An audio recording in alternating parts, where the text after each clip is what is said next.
지난 금요 철야에 제가 어느 교회에 가서 말씀을 전했는데 그 목사님의 이력이 참 화려합니다. 학생 시절에 종로구에 종로 뭐 김두한 그런 종로구 아시죠? 거기에서 그 조직에 몸을 담고 감옥을 왔다 갔다 하는 중에 홀엄마가 기도를 끊임없이 하셔서 이제 감옥에 출소하고 강릉으로 가야 하는 때에 그 목사님하고 엄마가 이렇게 얘기를 했대요. 기도원에 한 번만 들려서 가면 필요한 용돈을 주겠다. 그래서 그 용돈 때문에 기도원을 물어서 찾아간 게 하늘산 기도원이었답니다. 근데 거기 갔더니 술이 이렇게 취해서 들어갔는데 누군가 신학생 하나가 자기 곁에 탁 붙어서 끊임없이 자기를 도와주더랍니다. 그러면서 하나님 만나고 가라고. 어떻게 하면 만나는 거냐? 그냥 기도원에 참석하면 만난다. 암만 기다려도 안 만나지더래요. 그래서 오기도 있고 또 어떤 마음에 여러 가지 생각이 있었지만 내려가려고 하는 갈 때마다 어떤 사건이 생겨서 못 내려갔고 100일 만에 예수를 만나게 돼요. 100일 만에 예수를 만나고 이번에 신학교를 들어가게 됩니다. 그러니까 그렇게 물었어요. 그 깡패들이 당신을 놔주준가? 어떻게 놔줬습니까? 그랬더니 큰 조직은 놔준다네요. 똘마니들은 안 놔주고. 그래서 자기 신학 공부하는 학비를 다 대줬대요. 그 조직에서. 난 조직도 좋은 데 가야 되나 봐요.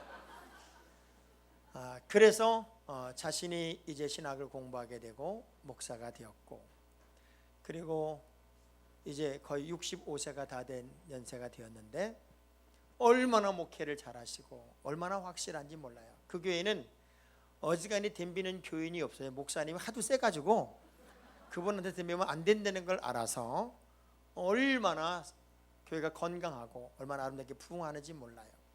한타임 금요 예배를 마치고 났더니 어제 전화가 왔어요. 목사님 모시고 부흥회를 안 할 수가 없다고, 없는 부흥회도 만들었으니까 꼭 10월 달에 한번 와줘야 된다고. 제가 그 목사님의 이야기를 들으면서 이런 생각을 했어요. 그렇구나. 사람이 땅의 것으로 시야를 가지면 역시 땅의 인생으로 사는 것이고, 어떤 터닝 포인트를 함께 가지면서 시야가 하늘을 향해 있으면 그 사람의 인생은 하늘을 향한 인생으로 살 수 있구나. 제가 부흥회를 하면서 간증을 다닐 때, 간증을 할 때 과거 그 옛날 그 조직사의 얘기도 간증을 처음 했었대요. 그런데 보니까 애들이 그 간증을 들으면 이상한 행동을 하더라는 거예요. 그래서 그때부터 그 간증을 멈추고, 책에만 쓰여 있는데 그 간증을 멈추고 예수 만난 이후의 삶의 이야기부터 말씀을 전하기 시작했는데 얼마나 많은 분들이 은혜를 받고 감동을 하는지 몰라요. 성결교 목사님인데 지금 최고의 말씀을 전하는 목사님이시기도 해요. 한 사람의 일생 어떤 시야로 보내에 따라서 조직에 들어갈 수 있고 어떤 시야로 보내에 따라서 하나님의 일꾼이 될 수 있는 모습을 보면서 우리가 새로운 땅에 들어가고 새로운 성전 시대를 맞이하는 우리의 시야가 이제는 새롭게 바뀔 때가 되었다.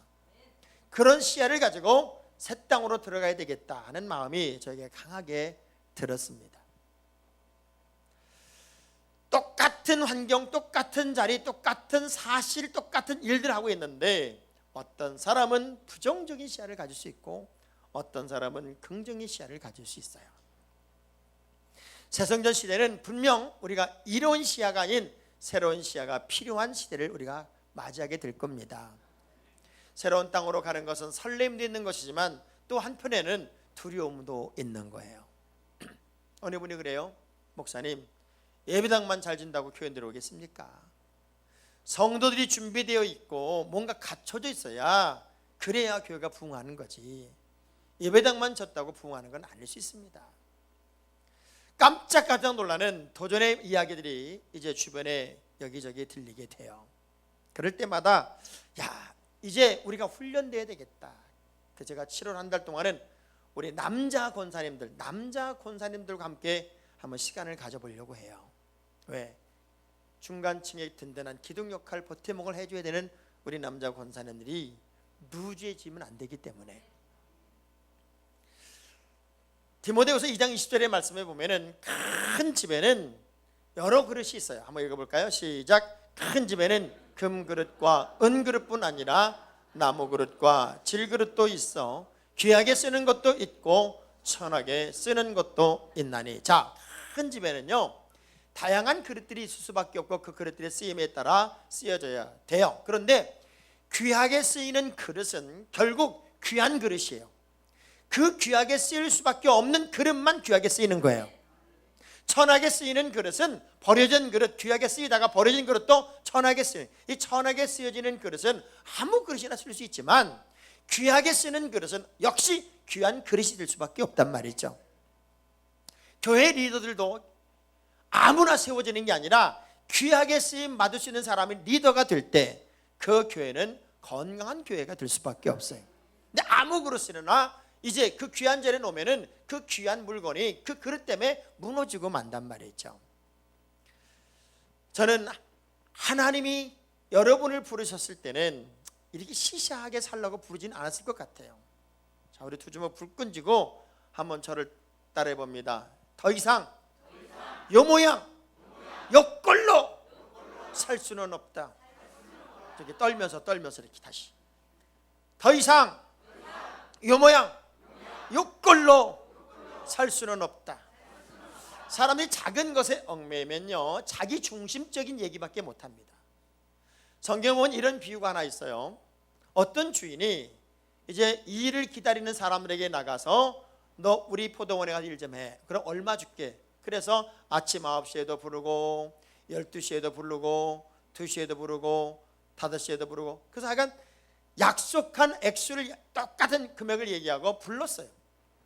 그런데 이 주인이 일이 끝나자 제일 나중에 온 사람부터 용돈을 임금을 주는 거예요. 근데 보니까 처음 약속한 사람과 같은 금액을 그 사람한테 주는 거예요. 이 사람은 1시간 일했고 나는 최소 8시간 일했어요. 근데 1시간 일한 사람이 나랑 똑같은 임금을 받는 걸 보면서 이 사람은 그런 생각을 했을 것 같아요. 야, 저 사람이 저만큼 받으면 나는 8배를 받겠구나. 그런데 주인이 그냥 똑같이 주는 거예요. 화가 났어요. 어떻게 이럴 수가 있냐고. 저 사람은 1시간 일했는데 나랑 똑같이 주고 이건 말이 안 되지 않느냐. 그때 주인이 이렇게 얘기를 해요. 난 너한테 잘못한 거 없다. 너하고 나와의 약속은 이 금액이었고 저 사람과 나와의 약속도 그 금액이었어. 네가 더 많이 일했기 때문에 더 많이 주는 게 아니라 나는 내 약속에 따라 너에게 임금을 지불하는 거야. 자, 이 사람의 의식 속엔 무슨 의식이 있을까요? 내가 더 했는데 날 안 알아주고 나를 인정 안 해주고 자기 의가 강하니까 사람을 비판하게 되고 사람에 대해 저항하게 돼요. 큰 시야의 사람은 약속을 따라가는 사람이지 감정과 환경에 따라 흔들리는 사람은 아닙니다. 본문의 말씀은 그런 의미에서 이 여호수아 갈렙이라는 사람이 얼마나 오늘 우리 시대에 멋진 모델이 되어줄 수 있는가를 아주 구체적으로 보여주는 사건이에요. 하나님의 명령을 따라서 이제 여호수아 갈렙이 포함된 12명의 정탐꾼이 이스라엘 백성들이 차지할 땅에 가서 정탐을 시작합니다. 10명이 보는 땅도 똑같은 땅이고 2명이 보는 땅도 똑같은 땅이에요. 서로 다른 땅을 본 게 아니에요. 다 같은 땅을 다 돌아보고 왔어요. 그리고 10명은 이렇게 보고합니다. 말도 안 돼. 저걸 어떻게 차지해? 저걸 어떻게 싸우기란 말이야? 저건 절대로 우리가 저 전투에서 이길 수 없어. 저것들을 우리가 차지할 수 없어 라고 10명은 똑같은 얘기를 하고 있고요. 2명은 이렇게 말합니다. 저건 우리의 밥이다. 하나님이 이미 예비해 주었고 저 땅은 우리가 마음껏 차지할 수 있으며 차지하기만 하면 그야말로 약속한 대로 젖과 꿀이 흐르는 가나안 땅이 분명하다. 너무나 다른 보고를 두 종류의 사람이 하고 있는 거예요. 하나는 10명, 하나는 2명. 우린 때때로 이런 생각을 하죠. 당연히 이길 전쟁은 이기고 당연히 질 전쟁은 진다고. 아이성 전투에서 당연히 이긴다고 생각했는데 졌어요. 여리고성 전투는 이길 수 없다고 했는데 이겼어요. 우리의 상식, 우리의 생각을 파괴하는 여러 일들이 사실은 우리의 삶 속에 일어날 수 있음에도 불구하고 우리는 너무 빠른 결론을 짓거나 자기 시야, 자기 생각으로만 세상을 바라보는 사람들이 너무나 많이 있더라고 하는 거예요. 저는 오늘 이 예배에 참여한 여러분들이 여호수아 갈렙 같은 시야, 가슴, 꿈, 그리고 큰 마음을 갖게 되기를 주의 이름으로 축원합니다. 그 믿음 가지고 이 말씀을 나누려고 해요. 왜? 새성전엔 이런 2명이 필요한 거예요. 부정적인 10명이 필요한 게 아니라 거룩한 시야를 가진 2명이 필요하기 때문에 이 2명을 통해 역사를 만들어야 되고, 이 2명이 리더가 되어줘야 되고, 이 2명이 가치를 만들어야 하기 때문에 우리는 이 새로운 시야가 필요하단 말이죠. 자, 사람을 감동시킨다는 건 어떤 의미일까요? 어떤 아이를 불러요. 그리고 이렇게 말합니다. 얘야, 너 나 죽으면 나 찾아올래? 이 어른 이런 생각을 하는 거예요. 그럼요, 찾아가지요. 그 얘기를 듣던 아이는 갑자기 그 아저씨를, 아주 친한 아저씨니까요, 물끄러미 쳐다보더니 울어요. 눈물을 뚝뚝 떨어뜨리는 거예요. 왜 우니? 아저씨 죽으면 안 되잖아. 수많은 말보다 이 아이의 눈물의 위력이 더 강했던 것처럼 우리는 상식의 삶을 조금은 파괴하는 큰 가슴의 사람으로 여러분의 살 이유를 갖고 있는 존재란 말이죠. 자, 그러면 우리가 넓은 시야, 큰 시야, 세상 사람과 다른 시야를 갖기 위해 우리가 갖춰야 할 가장 중요한 비전이 뭐냐면, 첫째, 따라해 봅시다. 사실에 놀라지 마라. 자, 사실에 놀라지 말라는 거예요. 10명이 본 그 땅도 맞는 얘기예요. 그들이 틀린 얘기하는 거 하나 없어요. 자, 가보니까 그야말로 대단한 땅이에요. 근데 이들은 어떤 눈으로 봤냐면 부정의 눈으로 봤어요. 부정의 눈. 부정의 눈을 뜨고 보니까 하나도 이길 게 없어. 하나도.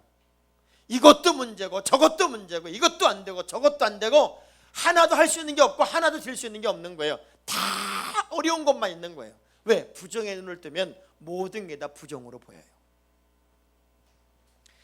하나님께서 10명에게 보라고 한 땅이 뭐 잘못된, 얘들이 왜곡해서 보고 하는 게 아니란 말이에요. 본대로 얘기하는 거예요. 사실을 그대로 얘기하는 거예요. 그들이 말하는 얘기 한번 들어볼까요? 우리 13장 31절부터 33절 다 찾아보세요. 민수기 13장 31절에서 33절, 그들이 본 사실을 보고하면서 이렇게 이야기합니다. 시작. 그 백성을 치지 못하리라. 그들은 우리보다 강하니라 하고 이스라엘 자손 앞에서 그 정탐한 땅을 악평하여 이르되 거기 본 모든 백성은 신장이 장대한 자들이며 거기서 네피림 후손인 아낙 자손의 거인들을 보았나니 우리는 스스로 보기에도 메뚜기 같으니 그들이 보기에도 안 돼. 불가능해요. 우리가 계란으로 바위치는 건 똑같아요. 거기로 어떻게 들어가요? 그들은 강해요. 그들은 엄청나게 커요. 그들은 우리가 싸울 수 있는 대상자가 아니에요. 그들에 비하면 우린 메뚜기예요. 아마 그들이 우리를 봤어도 저것들 메뚜기 같네, 이렇게 말했을 거예요. 이야, 부정적인 이야기가 쏟아져 나오는데요, 10명이 그냥 폭포처럼 쏟아내는 거예요. 안 돼요. 어려워요. 불가능해요. 말도 안 돼요. 어떻게 싸워요? 거긴요 들어갈 수 없어요. 전부 다 거인이에요. 자, 이 이야기가 얼마나 큰 영향력을 끼치냐면, 이 부정적인 말은요 긍정의 말보다 엄청난 파괴력이 있어요. 이 10명의 부정적인 이야기가 모든 백성들에게 바로 영향력을 끼치는 거예요. 바로 부정적인 영향을 끼쳐서 이스라엘 모든 백성들이 갑자기 통곡하고 울기 시작해요. 팍 통곡하고 울면서 이렇게 말합니다. 우리가 매장지가 없어서 차라리 애굽에서 죽었으면 편했지, 그거 아니었으면 차라리 광야에서 죽었으면 편했지, 왜 적진의 손에 들어가서 적진의 칼에 죽어서 거기서 우리가 죽으란 말이야. 그리고 모든 백성들이 밤새도록 통곡하고 10명의 부정적인 이야기를 들으면서 그야말로 일사불란하게 하나가 되더라는 거예요. 저는 앞으로 한국교회가 위기를 겪어야 될 게 바로 이런 상황들이에요. 부정적인 사람들이 교회에 와서 이런 말 저런 말을 퍼뜨렸을 때 우리가 준비되어 있지 않으면 이렇게 휩쓸려 버립니다. 휩쓸려 버려. 휩쓸려 버려. 이단들이 와서 하는 짓들이 뭔 줄 알아요? 담임 목사님 흉보입니다. 담임 목사님 비리 이야기합니다. 담임 목사님 나쁘다고 그럽니다. 담임 목사님 문제라고 그럽니다. 왜? 담임 목사를 흔들면 다 흔들리니까. 그래서 부정적인 이야기를 자꾸 해 다녀요. 여기저기 하고 다니는 거예요. 그러면 부정적인 사람들은 거기에 우르르 몰려다닙니다. 이단들이 그거 재미 봤어요. 그래서 지금 교회를 흔들고 있단 말이죠. 저는 그게 참 무서워요. 우리 성안교회 교회들은 누가 와서 제 욕하거든. 너 확인했냐? 너 그거 가만히 있어. 내가 우리 목사님한테 확인하고 올 거야. 한 번만 더 우리 목사님에 대해서 사실이라는 얘기를 말해버리면 아주 가만 안 둔다. 이래야 되는데 진짜? 생각해보니까 그럴 거 많네. 자 보세요. 저에 대해서 트집을 잡아봐봐요. 우리 목사님은 맨날 부흥회만 나가. 교인들은 아예 신경도 안 써. 내가 왜 신경을 안 써요? 어제도 하루 종일 신방 댕겼는데. 제가 부흥회를 다니면 노는 거 아니잖아요. 가서 복음을 전하는 거잖아요. 주의 종의 사명이 뭐예요? 복음 전하는 거예요. 그렇다고 해서 제가 우리 교인들 안 돌봐요? 신방하라면 다 신방하고요. 근데 말을 만들면 그렇게 만들 수 있잖아요. 우리 목사님은 맨날 교회 안 계셔. 내가 왜 없어? 월요일부터 수요일까지만 없지. 그렇게 말하는 분들이 새벽 예배 나오는 사람들이 말한다면 난 이해를 해요. 왜? 내가 없는 걸 아니까 새벽 예배 나오. 근데 새벽 예배 나오는 분들은 매일같이 저를 위해 기도해요. 전 세계 어디 걸 다녀도 우리 목사님 말씀 잘 전하고 건강하게 댕기게 해달라고. 근데 말을 만들면 기가 막히게 만들어지는 거예요. 근데 이 부정적인 말은 파괴력이 있어요. 금방 사람을 만들고 거기에 대해서 막 웅성웅성하게 만든단 말이죠. 백성들이 한꺼번에 확 넘어가는 거예요. 10명의 부정적인 말에 전 백성이 통곡을 하고 전 백성이 뭐 난리 그런 난리가 없어요. 그러나 우리는 사실에다가 믿음을 더하고 사실에다가 사랑을 더해야 돼요. 따라합시다. 사실에다가 믿음을 더하고 사실에다가 사랑을 더합니다. 그게 크리스찬의 언어가 되는 거예요. 자, 사울왕이 다윗을 골리앗과 싸우지 못하게 하는 이유는 사실이에요. 사실적으로 봤을 때 다윗이 골리앗을 이기는 건 안 돼. 못 이겨요. 너 안 된다는 거예요. 근데 다윗의 마음속에는 사실은 못 이기지만 믿음으로는 이기겠어요. 자, 믿음을 넣으니까 골리앗이 우습게 보이는 거예요. 여러분이 사실을 사실 그대로 보고 그것 때문에 못한다, 어렵다, 그건 믿음의 사람들의 언어는 아니라는 거지요. 사실에 흔들릴 필요는 없어요. 우리가 통계 좋아하고 확률 좋아하죠. 야구 경기를 통계의 경기, 확률의 경기 이렇게 말합니다. 그래서 어떤 타자가 탁 나오면 저 타자는 저 투수의 천적입니다. 저 사람은 저 투수만 만나면 잘 칩니다. 그래도 3할이야. 10개 중에 3개만 치는 거예요. 그 천적 얘기 확률적으로 참 어렵습니다. 그런데 그 선수가 못 치는 선수였는데 홈런을 딱 쳤어요. 그러면 해설자들이 뭐라는 줄 알아요? 야구는 확률의 경기, 통계의 경기인 게 분명하지만 확률은 확률일 뿐이고 통계는 통계일 뿐입니다. 스포츠가 좋은 것은 변수가 있기 때문에 스포츠가 좋은 거지요. 또 이렇게 말한다?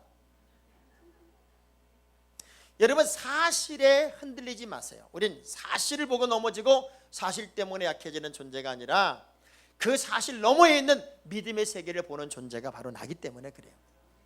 도저히 지금의 그 현장의 모습으로는 이길 수 없는 땅이 분명하지만 그건 사실이지만 하나님의 사람들에게는 믿음의 눈이 있단 말이죠.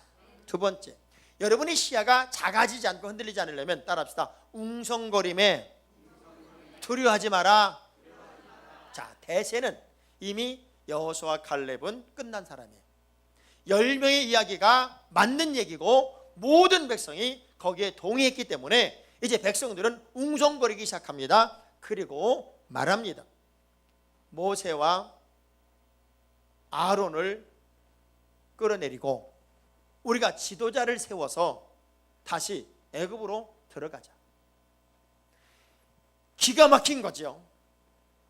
순간적으로 모세와 아론에게까지도 부정적 이야기를 하기 시작하고 불신의 언어를 쓰기 시작합니다. 유명한 목사님이 목회를 마치고 목회 수상 일기를 썼어요. 미국의 목사님인데 그 목사님이 이런 얘기를 해요. 교회는 심술을 마음껏 부리고도 그냥 넘어갈 수 있는 지상 유일한 곳이다. 만일 당신들이 표현하고 있는 그 표현을 직장에서 아니면 어려운 사람 앞에서 그렇게 표현했다면 과연 누가 당신들을 인정할 것이냐. 근데 교회는 내 심술을 마음껏 부려도 아무렇게나 얘기를 해도 그것이 다 넘어갈 수 있는 지상 유일한 곳이라고 교회를 아무렇게나 생각하고 있고 말을 함부로 하고 있더라는 거예요. 영화 킹스맨이라는 영화를 보면은 이런 대사가 있어요. 매너가 사람을 만든다. 매너가 사람을 만든다. 우리는 크리스찬의 매너가 있어야 돼. 매너. 함부로 말하고 함부로 떠들고 함부로 부정적 성향을 가지면 안 된단 말이에요. 뭔가 매너가 있어야 돼. 그리스도인 나온 매너가 있어야 돼. 옆 사람 쳐다보면서 나는 집사님의 매너가 좋더라.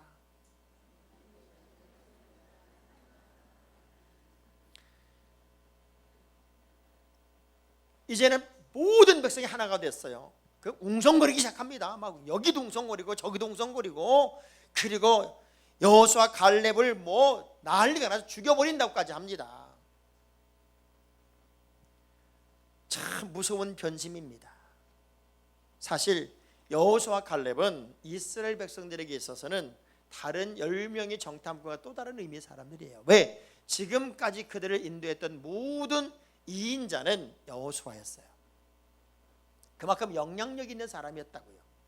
그런데 그 과거의 모든 것들은 순간적으로 지워버리고 현재의 부정적 성향에 대해서 모두가 하나 되어 이제 소리 지르고 안 된다 그러고 그리고 권위도 도전하고 권위도 무너뜨리려고 합니다. 시편 16편 8절의 말씀에 보면 크리스찬은 웅성거림에 흔들려서는 안 돼요.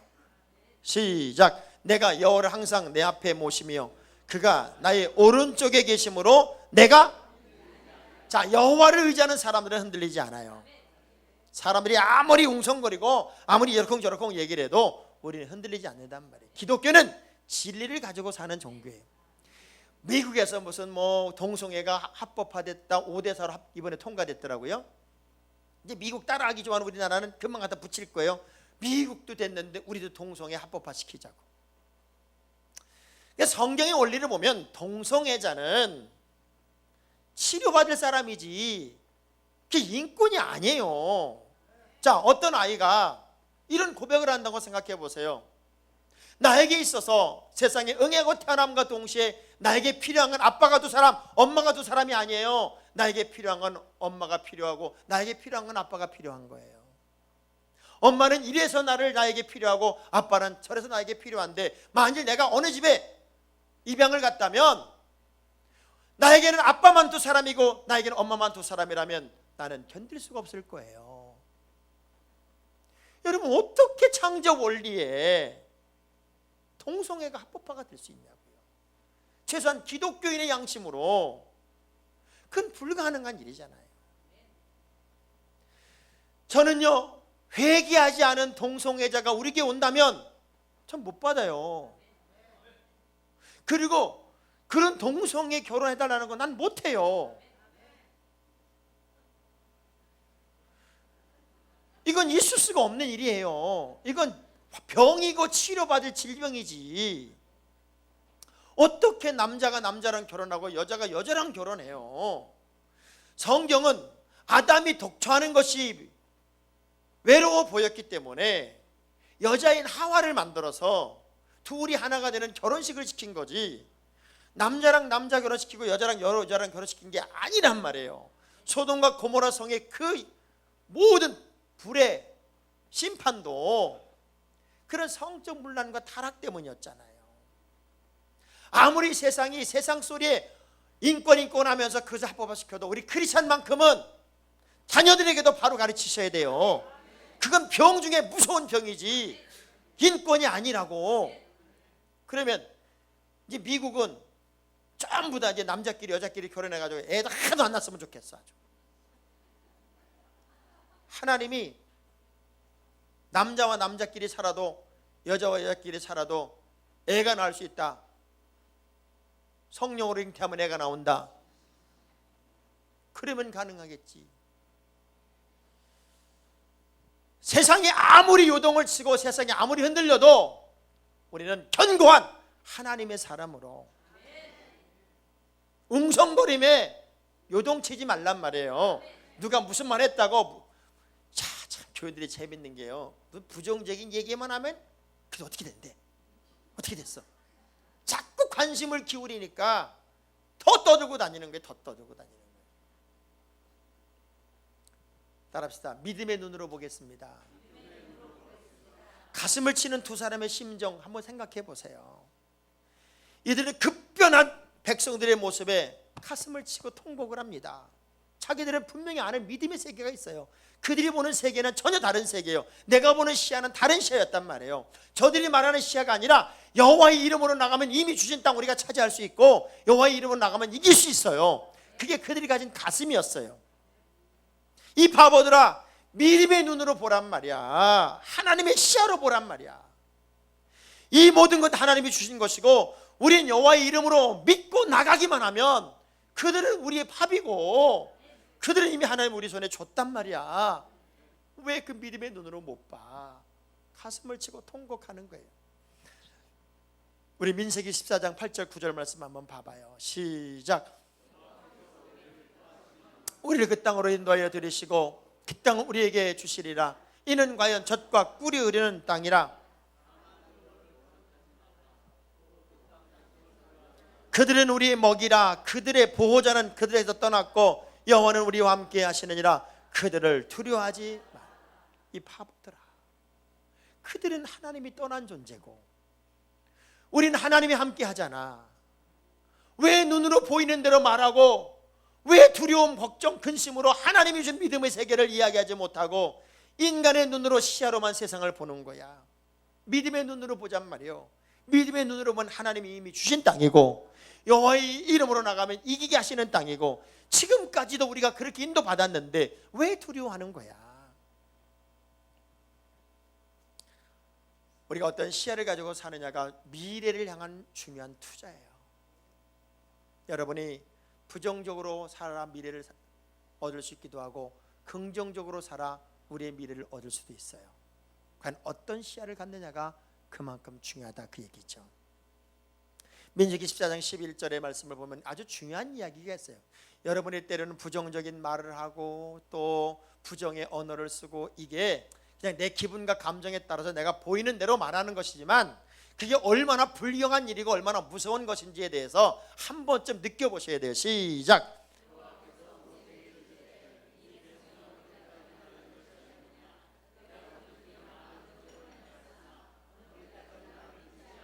자, 가만히 보세요. 하나님이 화가 났어요. 왜?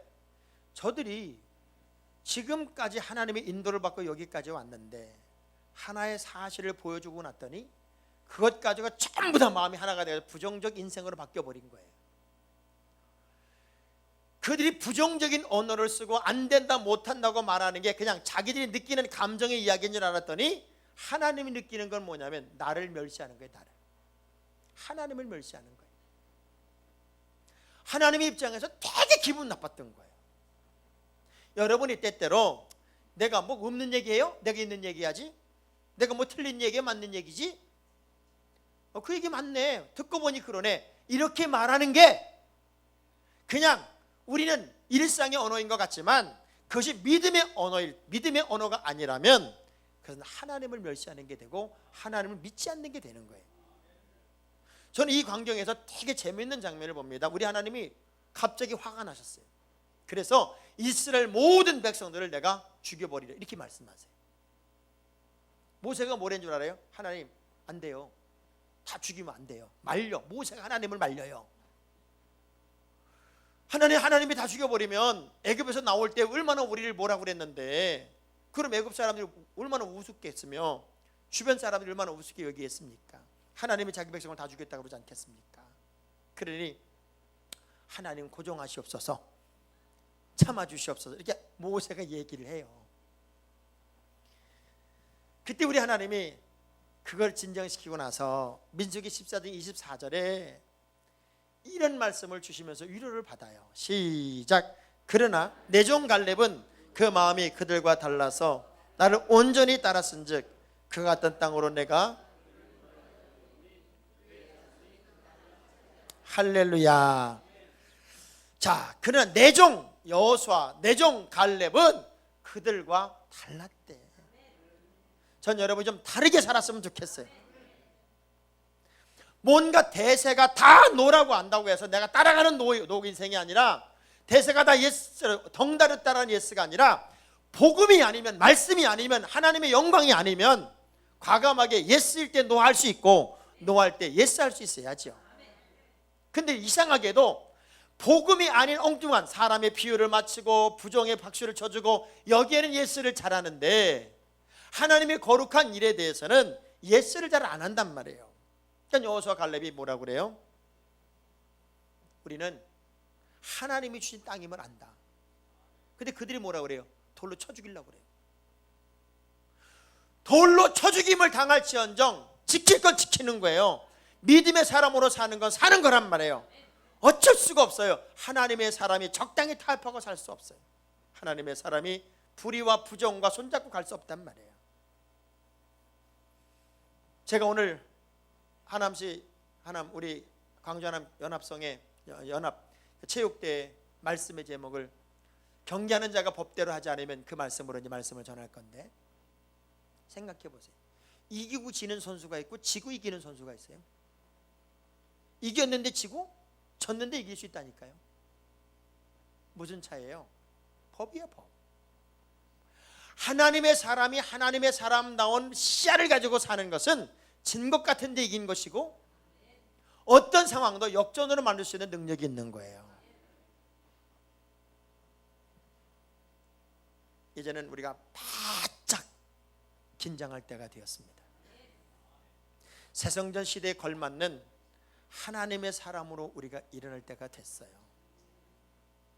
여러분 주변에 혹시 하나님의 교회를 약화시키려고 하고 또 이런저런 부정적인 이야기를 가지고 우리의 신앙을 좀먹는 사람들이 있거들랑 고발을 하시기 바랍니다.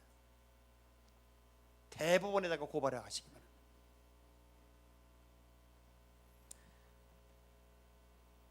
한 달 안식일을 떠나는 주변 교회 목사님이 저한테 이런 얘기를 해요. 목사님, 긴장하셔야 돼요. 새성전 시대는 정말 긴장하셔야 됩니다. 마귀도 장난을 많이 칠 테니까 정말 긴장하셔야 됩니다. 특별히 가까이 있는 사람을 조심하십시오. 성전 건축을 하면서 가까이 있는 사람들이 마귀짓을 제일 많이 합니다. 왜? 자기들의 역할이 미진하기 때문에 자기의 어떤 뭔가 능력을 보이고 싶어서 소리 지르는 사람들이 분명히 있습니다. 그래서 더 많이 기도하시고 더 많이 준비하시고 새성전 시대에 들어가셔야 됩니다. 자연적으로 부흥하는 법은 없습니다. 우리가 준비되지 않으면 온 영혼도 놓칩니다. 그런 얘기를 해요. 어찌 보면 우리 교회 라이벌 교회 담임 목사가 그랬어요. 누군지 아시겠지? 얼마나 긴장이 되는지 나한테 경고 메시지를 보내는 것 같아. 그래서 다시 개척하는 마음으로 우리가 정신 바짝 차려서 새 시대를 준비하는 큰 시야의 사람으로 우리가 일어날 때가 되었습니다. 남들이 볼 수 없는 세계, 남들이 보지 못하는 세계, 하나님이 이미 주신 승리의 세계, 축복의 세계, 아름다움을 누릴 수 있는 세계. 그래서 하나님은 이 두 사람에게 결국 그 모든 가나안 땅을 차지할 수 있는 은혜를 주신 것이고요. 부정적인 열명은 다 사라지고 말았어요. 이제 우리는 거룩한 두 명의 리더가 되어야 되고 거룩한 두 명의 시야로 우리가 세상을 살아야 되고 거룩한 투명의 가슴으로 우리의 미래를 열 때가 되었습니다. 우리 두 주먹 불 끄지고 저를 따라합니다. 나는 이 시대에 여호수아와 갈렙의 싸움을 시작하겠습니다.